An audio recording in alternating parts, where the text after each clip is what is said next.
Magandang araw po sa inyong lahat mga kababayan at welcome back dito po sa PNR at ito nga mga karibyo natin, nagsabuatan na, ayan na, ICI kumanta na, walang paparusahan. Ayan mga karibyo natin, patungkol po riyan ang ating aalamin at bibigyan ng reaksyon ngayong araw na ito. Pero bago po ang lahat mga kababayan, sa mga hindi pa po nakapag-subscribe sa ating munting channel, ay pa-subscribe naman po at pa-like na rin po ng video ito. Maraming salamat po at eto na nga, simulan na po natin to.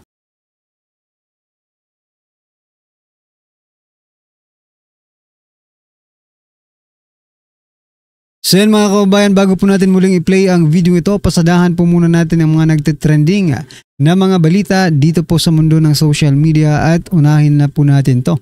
Nakaw, ito pong si Jose Claire Castro. May bagong pahayag mga kababayan. Ito po ang balita mula sa Abante News Online.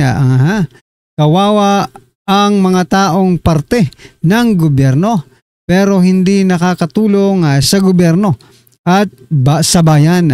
Kawawa ang taong naturingang public servant. Puro haka-haka lang ang sinasabi para makapanira sa gobyerno. Ay ray ko po. Biniltahan ng Malacanang ang pahayag ni Vice President Sara Duterte. Biniltahan ni Vice President Sara Duterte ang pahayag, biniltahan ng Malacanang ang pahayag ni Vice President Sara Duterte kaugnay ng ginagawang investigasyon ng Independent Commission for Infrastructure. Yan po ang buwelta nila. Kawawa daw si Vice President Sara Duterte. Dahil taong gobyerno pero hindi nakakatulong sa gobyerno.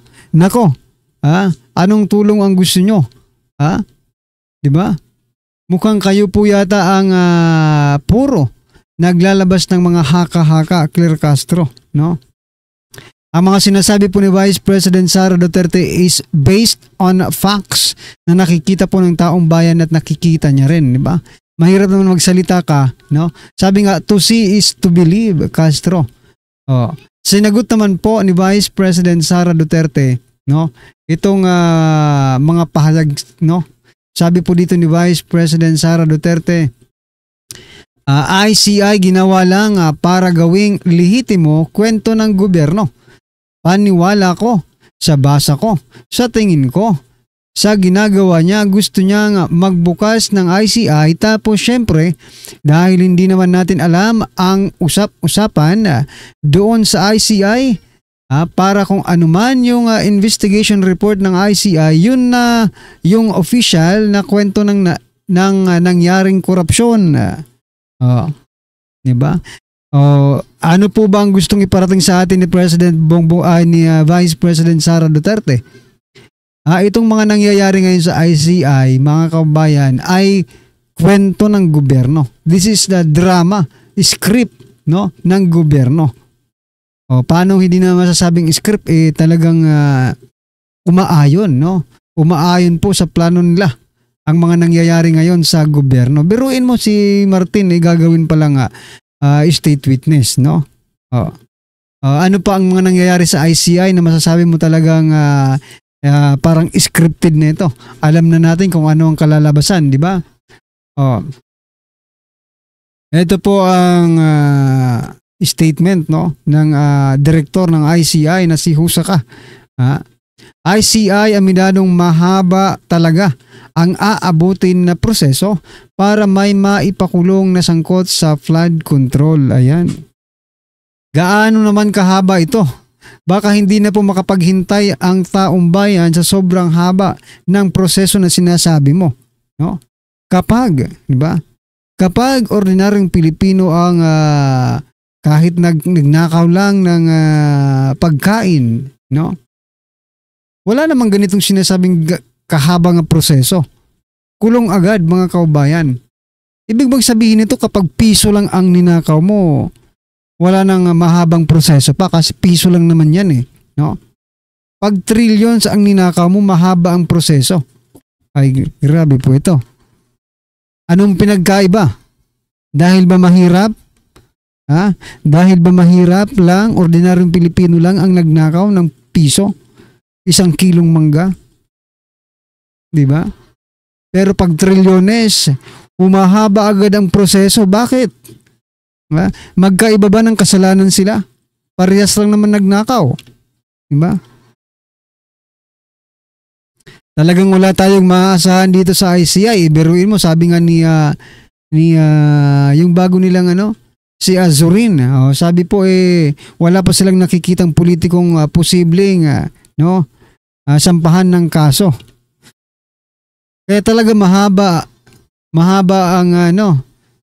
pa ang proseso. Sabi naman dito ni Executive Director Brian Kit Husaka na Executive Director ng ICI. Nako, malabo talaga ang ICI. Biruin mo, sa haba ng proseso na ito, hindi man lang masilip ng taong bayan kung anong proseso ang kanilang ginagawa, sapagkat hindi naman po nila isinasa publiko ang mga proseso na sinasabi nila, mga kababayan. So very good job, President Bongbong Marcos Jr. You are promoting accountability and transparency sa ating bansa, pero mismong yung ginawa mong ICI hindi transparent sa taong bayan. Good job, no? Samantala mga kababayan, eto pa. Sabi naman po dito ni Castro,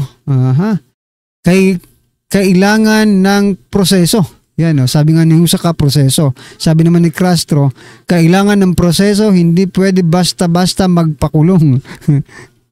Ganun naman pala. Pero bakit ganun? Kaya nga, sabi ko kanina, pag ordinaryong Pilipino ang nagnakaw, wala nang mahabang proseso, kulong agad, di ba? Hindi na kailangan ng proseso. Hindi na kailangan ng mahabang proseso, no? Pero pag Saldico, Martin Romualdez, kailangan ng proseso, at hindi lang basta-basta proseso, mahabang proseso para magpakulong. Aray ko po. Ano po ang inyong masasabi dyan mga kabayan? I-comment nyo na lang. At eto, last po natin pag-uusapan. Ito, sinabi ko na ito kanina sa last vlog natin, no? Erwin Tulfo, pabor gawing state witness ang mga congressman. O pwede pa siguro yung mga mambabatas gawing state witness pag nagsalita dyan yung mga nag-accuse dyan. Andaw. Willing ka ba?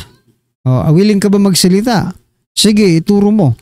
Sino pang alam mo na nandyan nakasamahan? Yung tinatawag na contractors. Ayan. Bakit? Bakit kailangan pa ng mga congressman sa pagtukoy lang ng mga contractors? Hindi po ba public information ang mga ito? Diba? I mean, naisa publiko na po yan eh. Kailangan pa bang ituro yung mga contractors na yan? Baka mamaya, diba? Baka mamaya yung kinakausap mong sabi mo, ikaw, sige, ikaw na yung state witness, Kong. Baka yung tinatawag mong state witness ay isa rin palang contractors. Mag-isip ka naman, Tulfo. Nako po. Diba? Mag-isip ka naman. Anyway, ano po ang inyong masasabi dyan mga kabayan? I-comment nyo na lang. At eto, pasadahan na po natin ang video ito at bigyan po natin ng opinion, reaction. Eto na po.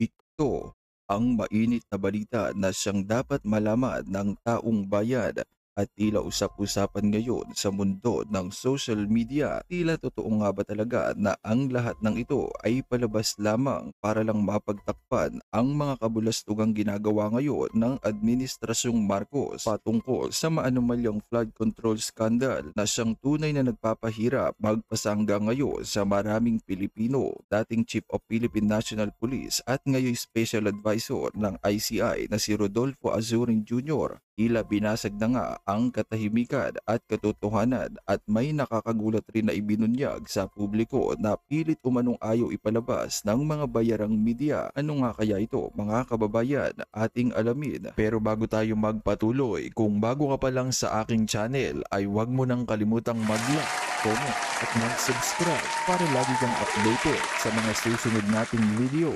Matapos nga ang ilang buwang mga pakulo at kadramahan umano sa pag-iimbestiga ng Independent Commission for Infrastructure o ICI tungkol sa maanumalyang flood control scandal, ay sadyang hindi talaga mapipigilan ang paglabas ng buong katotohanan. Nilinaw ng Independent Commission for Infrastructure na wala pa silang nakikitang opisyal ng gobyerno na maaaring sampahan ng kaso kaugnay ng mga kontrobersyal na flood control projects. Ayon kay Azurin, mula sa ibaba paakyat ang direksyon ng kanilang investigasyon, kaya't hindi pa matukoy kung may matataas na opisyal na sangkot sa ghost project. Sa parehong media briefing, sinabi rin ni ICI Executive Director Brian Hosaka na magiging evidence-based ang anumang kasong isasampa ng komisyon. Sa ngayon, mga kontratista at district level signatories pa lamang ang mga nakikilala ng ICI na posibleng may pananagutan sa maanumalyang proyekto. Formal nang pumalit si dating Chief of Philippine National Police Rodolfo Azurin kay Mayor Benjamin Magalong bilang Special Advisor ng Independent Commission for Infrastructure o ICI. Sa kanyang unang pahayag, binigyang diin ni Azurin na ang kalaban kontra katiwalian, lalo na sa mga proyekto ng flood control, ay dapat isulong sa pamamagitan ng pagkakaisa, hindi sa gulo at hindi sa karahasan. Sa buong bansa ay tumitindig ang boses ng iba't ibang sektor, mga mamamayan, manggagawa, profesional at kabataan na nananawagan sa ating mga sundalo at kapulisan na makiisa sa akusada laban sa korupsyon. Tama lamang umano ang kanilang panawagan at makatarungan ang kanilang layunin, ngunit dapat aniyan nating tandaan na ang tunay na pagbabago ay hindi makakamtan sa pamamagitan ng pagkakawatak-watak, kaguluhan o karahasan. Para sa buong detalye ng balita, narito't panoorin natin ang full video. Eto, pakinggan naman natin si Azurin. ICI naman yung kanina,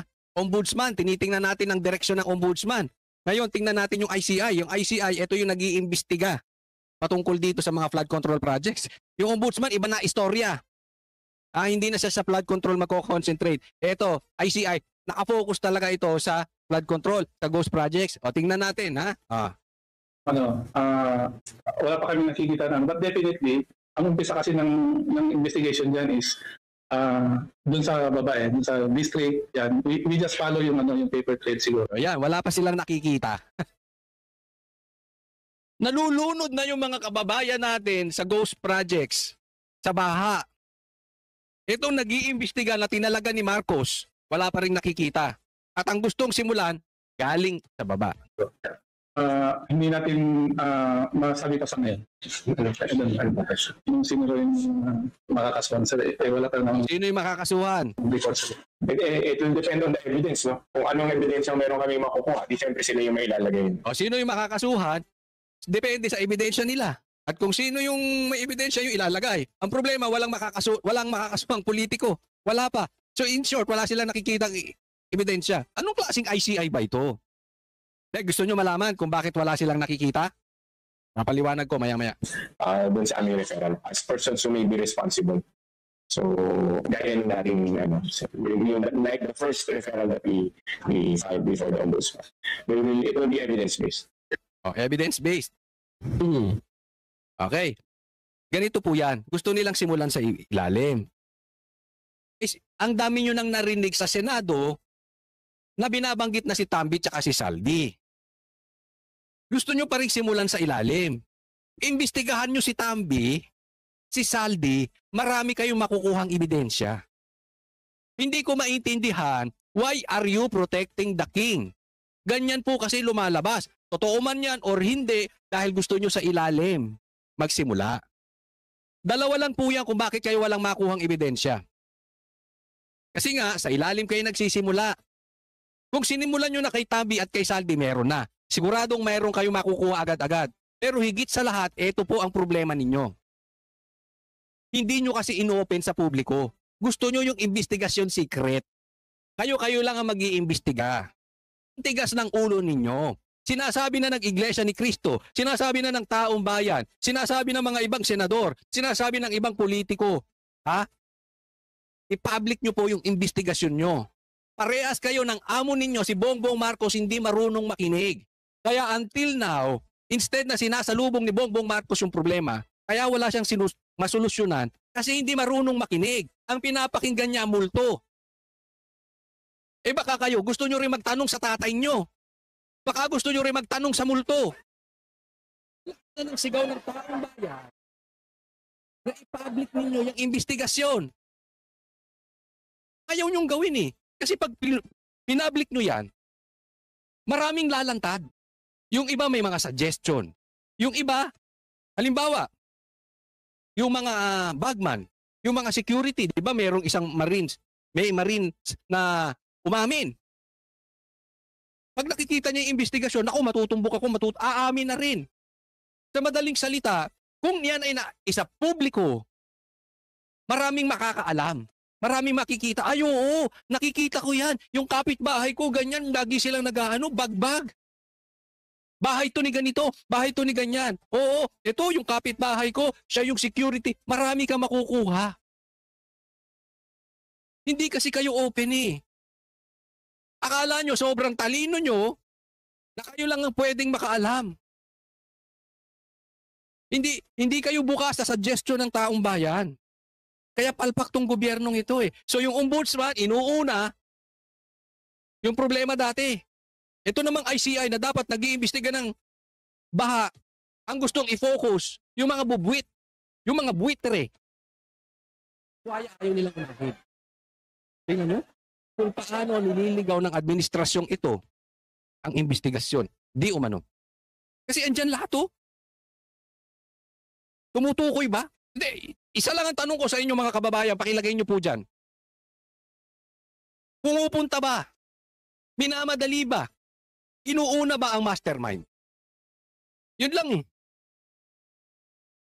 Inuuna ba ang mastermind o pinoprotektahan ng mastermind?